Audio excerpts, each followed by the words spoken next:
I am Mr. True. In pre-calculus, we are heading into our analytical geometry section of the course. That means we're going to start that idea, which is basically bringing together some old geometry shapes we're familiar with, but approach them in a heavy analytical fashion, or basically just do a bunch of algebra with these type of problems. We have the conic sections of circle, ellipse, hyperbolas, and parabolas. They come from, as you can see from my drawing, slicing these three-dimensional cones in certain fashions to get these shapes. You might remember your geometry teacher having a wooden cone that they could pull apart in pieces and go, hey, look, there's a circle, there's an ellipse.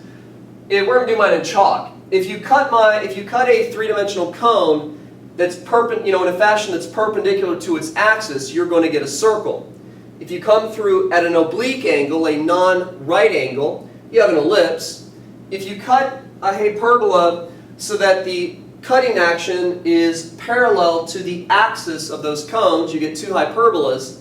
And then if you cut your cones in such a way that's parallel to the edge of those cones, you get a parallelogram.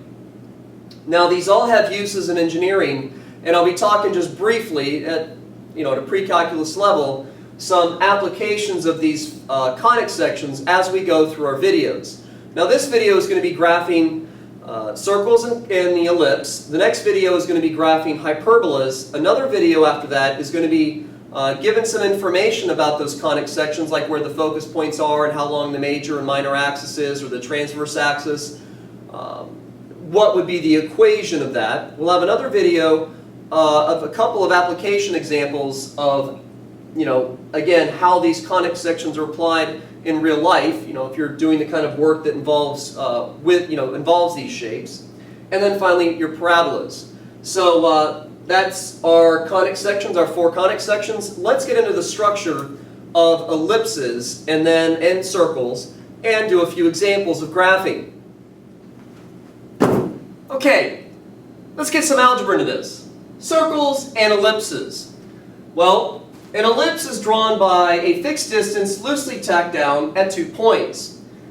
This isn't going to help you solve any math problems per se, but if you're a bit of a home improvement person like me, a geek, and you watch these DIY TV shows, sometimes you see these construction workers make arches for, door frames or fireplaces, and they just, make a template by putting down a couple of tacks or nails, loosely putting a string between those nails, and then boom. Pull it tight with a pencil, let the string move the pencil around, and you get a perfect ellipse. Now, there's some math involved into where those tacks or nails go and how long that string needs to be to adjust the shape of your ellipse. Like the length of the string needs to be equal to the width of the opening, the arch that you want to create, or the width of our ellipse. And the closer you put those nails together, the more round your ellipse becomes. So, excuse me. So it's just a small application of where you see this in the real world. Now, the reason why this makes an ellipse is because the sum of these two distances is going to remain constant inside of an ellipse. Going from focus point to ellipse to focus point, the sum of those two distances are equal. And I just gave you a little hint there that those nails or tacks that they're using to hold the string in are the focus points of the ellipse. Another nice property of an ellipse is how it reflects energy and sound. These angles, and it certainly doesn't look like in my drawing because it's not very accurate, but those opposing angles are going to remain constant or equal on each side. If you've ever been to the United States Capitol, there's a room called the Whispering Hall, and they have these 2 points marked off on the floor, and what's going on is the dome of that room is elliptical in shape. So if you're standing at one spot, your family member's on another spot, no matter how quiet you talk, in the middle of all those tourists, your friend or family member is more than likely still going to hear you because the roof is going to perfectly echo that sound emitting from one focal point and landing it at the other one. That's also the reason why there's some medical equipment that helps to break down kidney stones to make them easier to pass. They have this machinery, and I'm not a doctor, so I can't exactly draw you a picture of it, but my textbook refers to it, where they emit energy from one point and they actually make your kidney stones the focal point of the energy, the other focus point of the ellipse. And hopefully through some process they get those to break down and make them easier to pass. So these ellipses certainly have some, real life applications. Now, we have two ellipses. We have two orientations for these ellipses: horizontal and vertical. We're not going to rotate these in this video. That makes them much more difficult to deal with. But we have these two equations of ellipses in standard form: x minus h squared over a squared plus y minus k squared over b squared equals 1. Now this equation has a squared in the denominator and b squared underneath the y term. This equation has those denominators flip-flopped. Well, the only variable that's actually going to be in this equation is going to be x and y. So how are you supposed to know which of these denominators is going to give you a and which of these is going to give you b? This will change as we go from different conic sections. Like, these rules will not be the same when we look at hyperbolas. But in an ellipse, the value of a is just automatically bigger than b. So whatever denominator is bigger in your equation is going to give you the value of a, and the smaller denominator is going to give you the value of b. So because a has to be bigger than b, we have these names of major axis and minor axis. And again, minor axis and major axis. Now, I'm only going to identify, I'm not going to give you all these little tiny formulas for the focus points and the vertices. I'm just going to give you this orientation and say, we care about 3 letters when we graph ellipses, and when we work with their equations. Of course, besides the center of h and k. And that is the value of a, the square root of the largest denominator, is going to take you from center to the vertex or the end of the major axis. The square root of the smaller denominator is going to give you b, and it's the distance between center and the end of the minor axis, which they're not really called vertices, so we're just going to call that the end point of the minor axis. Now, why is in this graph, why is a moving horizontally? That's because you're getting a from underneath the x term, and that's the direction the x-axis goes in. And b is coming from the denominator underneath the y, and the y-axis is a vertical axis. So the graph actually tells you how to move from the center of your ellipse. If your ellipse is vertical, same thing. b, the smaller denominator, or comes from the smaller denominator, is underneath our x, so it's a horizontal movement. A, coming from the square root of our largest denominator, is underneath y, so we go up and down a. Now these focus points that I spoke about, these nails that our construction workers are using, that distance between center and focus point is identified with the variable c. Now you cannot look at this equation and simply see c, but you can calculate it. C squared is equal to a squared minus b squared. Before I move on to an example, the only difference between a circle and an ellipse is your values of a and b are equal. It's kind of like a square is a type of rectangle, except all the sides are equal instead of just the opposing sides. So that's why we're bunching together the circle and the ellipses in the same section, because a circle is simply a special type of an ellipse. It's when a is equal to b. And that's all I got to say, except, let's see here, the length of the entire major axis from vertex to vertex is 2a, or your book might say that a is the semi-major axis, half the major axis, and the entire length of the minor axis is 2b, or your textbook might be saying that b is equal to the semi-minor axis. So let's get a few graphs out of the way. Okay, so we have an equation. It's in general form. It's not all, squares and fractions, and it's not equal to 1. This is going to be either an ellipse or a circle because we have 2 squared terms, and the sign of each of those squared terms is the same. If you have 2 squared terms with an equation in general form, and that just means it's all expanded out. If you have 2 squared terms and they have the same sign, you are going to form either an ellipse or a circle. If they have different signs, you're going to form a hyperbola. And if you only have 1 square term, it's a parabola, but we're not there yet. So our leading coefficients both have the same values of 4. So this is going to be a circle when we're done. I'm going to act like I don't realize that and put this in standard form and come up with A, B, and C to show you what happens or what the difference is with a general oval-shaped ellipse and what the deal is with a circle. So I'm going to move the 64 over because I need my variables on one side and my constants on the other. So this is going to be 4x squared plus 4y equals 64, because I'm going to add that over to the other side. It's a little bit sloppy there. And we look at our equations in standard form that I just gave you, and they have to be equal to 1. So we're going to divide both sides by 64.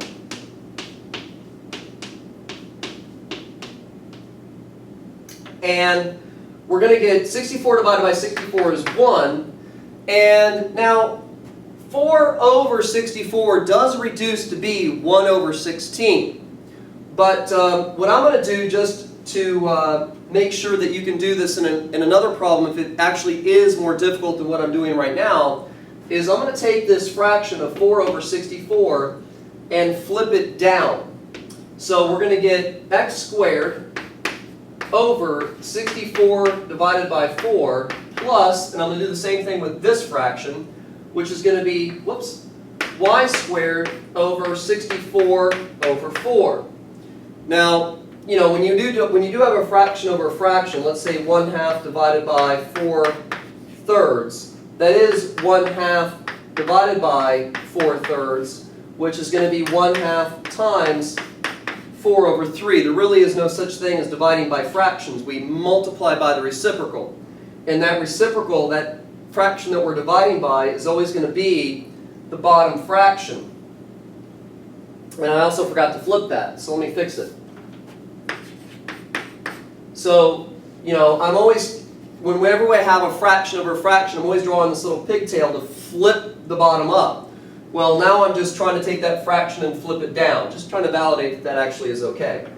So, well, we know that 64 divided by 4, I'm thinking of the answer. 64 divided by 4 is 16.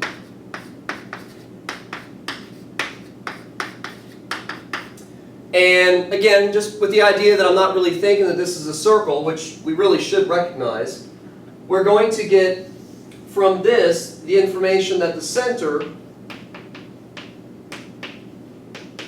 is 0, 0. A will come from the square rooting of the largest denominator, but they're both the same size. So A is going to be the square root of 16, which is 4. B is going to be equal to the square root of 16, which is also 4. And sort of weird, because I just said that A was bigger than B. And C squared is equal to A squared minus B squared. So C is going to be equal to the square roots. A squared is 16. B squared is 16. And what does that tell us? C is the distance between the center and the focus points, and C is equal to 0. So in a circle, the focus points are the same as the center of that circle. So here I finally validated, just beat it to death, that this is the equation of a circle. Now, we have this equation in standard form. Now, you might be going, but Mr. Theroux, circles never looked like this when I was in geometry. No. If you multiply this entire equation through by 16, you'll have x squared plus y squared equals 16, which should sound familiar or look familiar because the standard form for the equation of a circle is x minus h squared plus y minus k squared equals r squared. But I just wanted to show you that I worked through this as if it were an ellipse, and thus we are still getting the same values of A and B, and our focus points that we're going to be looking for are going to be the same as the center because C is equal to 0.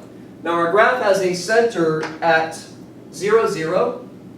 It has a radius of 4, so up 4, down 4, right 4, and left 4, and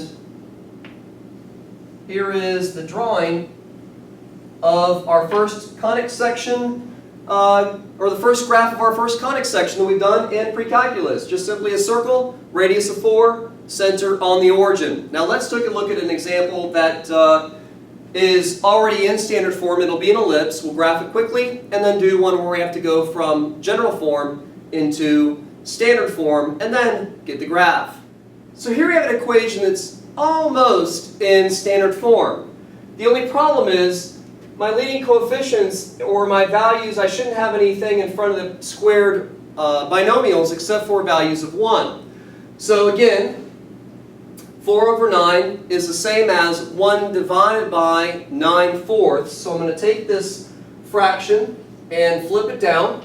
So we're going to get x minus 4 squared over 16 plus y plus 3 squared over 9/4 equals 1. So now we're in standard form. So pretty much I can just identify the center, A, B, C, and get a picture. So one of these denominators is going to give me A. It's the largest one. So A is equal to the square root of 16, or 4. B is equal to the square root of 9/4, which is going to be 3/2, or 1.5. And let's make that leave that 3/4 for a second. And C is going to be the square root of A squared minus B squared. So that's going to be the square root of 16 squared minus, excuse me, that's already squared, 16 minus 9/4. Now, we need common denominators when we're dealing with fractions, so that's going to be the square root of, that's 16 over 1. I need to multiply it on the top and bottom by 4. So those are pretty ugly looking 4s there, but 4 times 16 is 64 over 4 minus 9 over 4. So that's going to be the square root of 64 minus 9 is going to be 55. And over 4. Now that's all fine and dandy, and I'm trying to do this in exact form, but we're trying to graph this. So I don't really need to have, what would this be? Square root of 55 over 2. So let's just put this in the calculator. And that's going to be the square root of 55 over 4, which is going to be 3.7. And again, B over here was equal to 1.5. And I feel like something's wrong here. Oh, no, that's fine. Okay, so let's get this graph drawn and move on to our next example. So we have A, we got B, and we have the center of this ellipse, which is going to be, let's put it down here. The center of this ellipse is going to be, now also the negatives were already in standard form. It was x minus h squared and y minus k squared. So the center, the x of the center is going to be with the x in the equation, so it's going to be 4. The y of the center is going to be with the y in the equation, but it's y plus 3. So please remember to change that sign when you take it out of the equation. So we have a center at 4, negative 3. So 4, negative 3. Here's our center. We have a value of A. A is equal to 4. Now, what direction do we go again? Largest denominator gave us A, and it was underneath the x. So we're going to go left and right 4 places. So 1, 2, 3, 4, and 1, 2, 3, 4. So our vertices are at 0, negative 3, and 1, 2, 3, 4, 5, 6, 7, 8, negative 3. All right. B was 1.5. B came from the smaller denominator. That was underneath y, so we're going to go up and down 1.5. And really, we can draw it. This is going to be our ellipse, but I would like to make sure that my students know, and your teacher probably as well, will be wanting you to draw a representation of the focus points. Where are they at? Well, C is equal to 3.7. The focus points go along the major axis, that is the longer axis, and our ellipse, not drawing really good there, but our ellipse is going horizontally. So our focus points are going to also move horizontally from the center of the ellipse. And we're going to go left and right 3.7 units. So 1, 2, 3.7, 1, 2, 3.7, and our foci are going to be, and I'm just going to write this as a single point, that's 4. Now we moved left and right. That means we changed the x value, right? So it's 4 plus or minus 3.7, comma, negative 3. Now before we call it a day and move on to the next example, the reason why I paused and I wasn't sure, or I wanted to make sure that my calculation here was right, conic sections or graphs always wrap around the focus points. So, the fact that my A value was equal to 4, and this was so close, I just wanted to make sure that, when I go from my center to my vertex by moving 4 units away, and then I look at C, which is 3.7 units away, I want to make sure that my graph and my points, has the graph wrapping around those focus points. If my C value maybe was bigger, well, if it was anything bigger than 4, like 5, 6, 7, whatever, if my calculation made my focus points go beyond my vertices, that would be a mistake, at least if I'm trying to graph an ellipse, which is closed. It's an oval. You will have your focus points go outside your vertexes, but if they do that, you had better be graphing a hyperbola. Otherwise, you've made a mistake. For our final example, we're going to take this, it's going to be an ellipse. We're going to take this equation in general form, put it in standard form, and then graph it. So, why is this an ellipse? How can I look at this equation in general form and go, that's an ellipse? It's because there's 2 squared terms, so that means it's either going to be a circle or ellipse or hyperbola. It's not going to be a circle because our leading coefficients are not both equal. And it's going to be an ellipse because the sign of our 2 squared terms are the same. If they had different signs, then I would be setting up a hyperbola. My students are going to have to be able to look at all these equations on their quiz and identify before they start, or they should identify before they start, is it an ellipse or a hyperbola or a circle? Okay, so 2 squared terms, leading coefficients that are different, they're both the same sign, that's an ellipse. To get this ellipse that's in general form into standard form, you're going to have to recall how to complete the square, something you would have done in Algebra 1 and Algebra 2 for solving quadratic equations. That is going to be taking half of b, squaring it, and then adding it to both sides of the equation. Now, we're not solving an equation. We couldn't even solve this equation because there's 2 variables in it. As far as finding a numerical answer to make it true or something like that. But what we are going to do is group the x's together. So 4x squared plus 12x plus y squared minus 6y. And I want to move all the constants to the right-hand side. So the negative 31 is going to get moved over with addition. Now, one of these variables is ready to complete the square, the y variables. And we're going to complete the square twice, once for the x's and once for the y's. And we're going to handle them individually, but yet they're still in the same equation. You can complete the square when your leading coefficient is equal to 1. You cannot complete the square when your leading coefficient is something other than 1. So we're going to have to do a little bit of work on the x's before we get ready to complete the square. What we're going to do is, we're just going to look at that leading coefficient, take it out. Hey, there's a 4 there. It needs to be a 1, so I'm going to factor out that 4. 4 divided by 4 is 1. 12 divided by 4 is equal to 3. Leave some space for completing the square. And then plus 1. And this is only for practice. Dividing by 1 is not going to do anything. So we get y squared minus 6y. Leave some space for completing the square. Equals 31. Okay, so completing the square. You take half of b. So you're going to take half of 3. Square it, and then add that to both sides of the equation. So 3 squared is equal to 9, and 2 squared is equal to 4. So we're going to add 9/4 in here, and that means we have to add 9/4 to the right side of the equation as well. But did we really just add 9/4 once? I think we added it 4 times.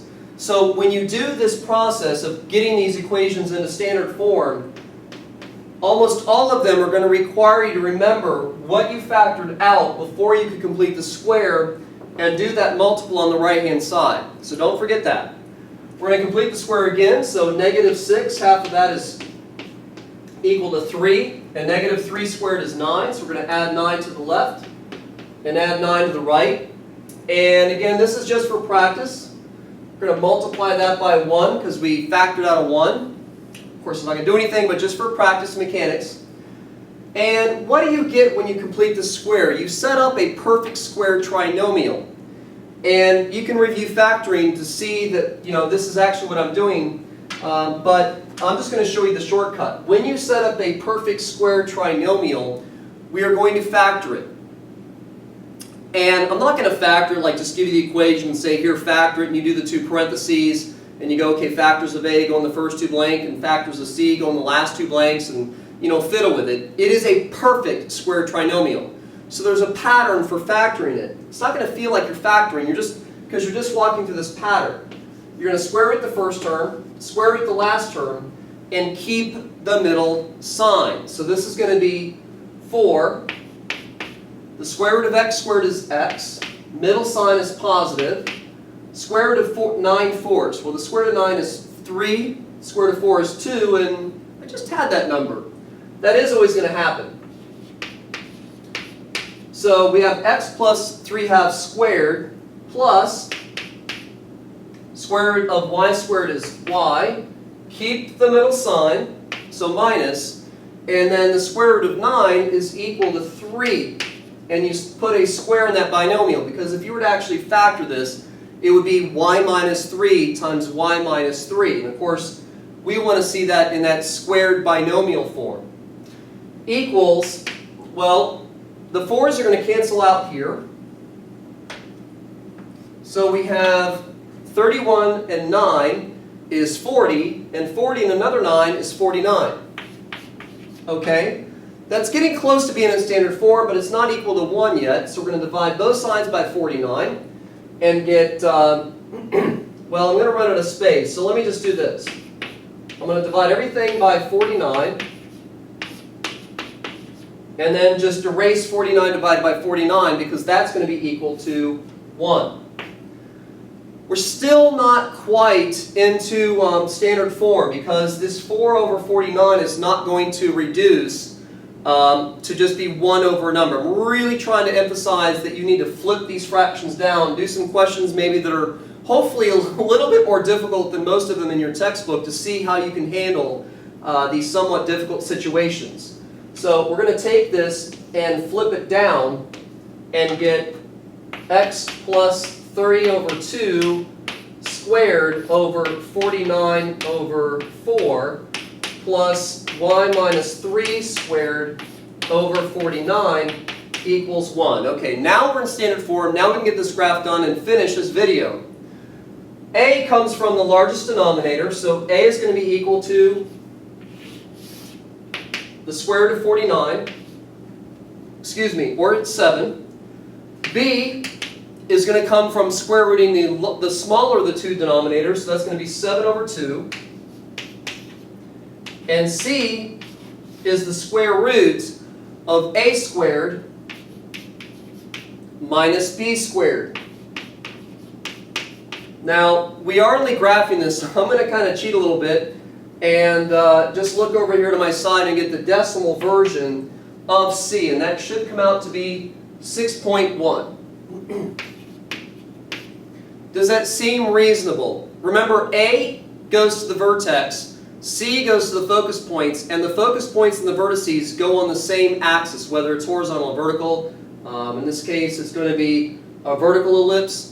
They go along the same axis, so make sure your C value does end up being less than your A value. If it's not, well, you had better be drawing a hyperbola, because if you're trying to draw an ellipse, then you've made a mistake. Our center is at -3. Let's put it down here. Our center is going to be at -3/2, and our y value is going to be equal to 3. Make sure, again, you change those signs as you pull out the values of h and k for your center. Okay, we're almost done. Our center is at -1.5 and 3. Our a value is 7. It came from the largest denominator, which was underneath the y value, so up 7. Almost ran out of room, and down 7. B is equal to 7/2, or 3.5. It came from the smallest denominator, which was underneath x, so it's a left-right movement. So 1, 2, 3.5, and 1, 2, 3.5. So this is our ellipse. Not quite perfect because I'm not using a string and a couple of tacks to draw it perfectly. Our focus points are 6.1 units away from the center. So we're going to go up 6.1 units and down 6.1 units. Those are going to be our focus points, and our drawing is done, but just to make sure we know all of this, we have a center of -3/2, 3. We have our vertices of -1.5, 10, -1.5, -4. Just making sure. Okay, and our foci are -1.5. The y value of our center was equal to 3. So it's 3 plus or minus this, well, 3 plus or minus 6.1. And I'm running out of space. Okay, so I'm Mr. True. That's your introduction to circles and ellipses. Bam! Go do your homework.